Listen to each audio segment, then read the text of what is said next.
ஒரு கோர்ஸ் வந்து நம்ம சூஸ் பண்ணும்போது நம்மளுக்கு மனசுக்குள்ள 1008 கொஸ்டின் வரும். அதாவது இந்த கோர்ஸ் சூஸ் பண்ணா என்ன மாதிரியான ஜாப் கிடைக்கும்? ஜஸ்ட் ஒரு கோர்ஸ் மட்டும் கம்ப்ளீட் பண்ணா போதுமா? இல்ல பிஜி படிக்க வேண்டிய சிச்சுவேஷன் வருமா? சப்போஸ் பிஜி படிக்கணும் அப்படின்னா என்ன கோர்ஸ் படிக்கலாம்?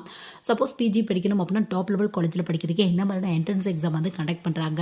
இல்ல நம்ம ஒரு சிங்கிள் டிகிரி மட்டும் கம்ப்ளீட் பண்ணிட்டு நம்ம வந்து ஒரு கவர்மெண்ட் ஜாப் போகணும் அப்படிங்கிற ஆசை இருக்கு அப்படின்னா என்ன மாதிரியான ஜாப்லாம் அவைலபிளா இருக்கு? டெக்னிக்கலா போகலாமா? இல்ல எனி டிகிரி ஹோல்டர்ஸ்க்கான ஜாப் போகலாமா? இந்த மாதிரி நம்மளுக்குள்ள 1008 கொஸ்டின்ஸ் வரும். அந்த மாதிரி BCA bachelor of computer application அப்படிவாங்க 3 இயர்ஸ்க்கான யூஜி கோர்ஸ் உங்களுக்கு. ஸோ இந்த கோர்ஸ் பொறுத்தவரையும் பார்த்தோம் அப்படின்னா நம்மளுக்கு வந்து இனிமே இந்த கோர்ஸ் படிக்கலாமா? படிச்சா ஜாப் கிடைக்குமா? என்ன மாதிரியான ஸ்கில்லாம் டெவலப் பண்ணிக்கலாம்? இந்த மாதிரி உங்களுக்குள்ள 1008 கொஸ்டின்ஸ் வந்து தோணலாம். ஸோ அந்த மாதிரி தோணுது அப்படின்னா கீழே ரிலேட்டட் வீடியோவில் ஃபுல் லென்த் வீடியோ வந்து உங்களுக்கு அவைலபிளாக இருக்குது. ஸோ பிசிஏ எடுக்க போகிற நிறைய ஸ்டூடெண்ட்ஸ்க்கு அந்த வீடியோ வந்து ஒரு சின்ன ஹெல்ப்ஃபுல்லாக இருக்கும். பிசிஏ பொறுத்தவரையும் பார்த்தோம் அப்படின்னா ஜஸ்ட் பிசிஏ முடிச்சுட்டு ட்ரை பண்ணுறதை விட அடுத்து எம்சிஏவோ இல்லை எம்எஸ்சி கம்ப்யூட்டர் மட்டும் முடிச்சா மட்டும்தான் ஒரு நல்ல ஜாப்லாம் கிடைக்கிறதுக்கான வாய்ப்புகள் இருக்குது. Suppose high salary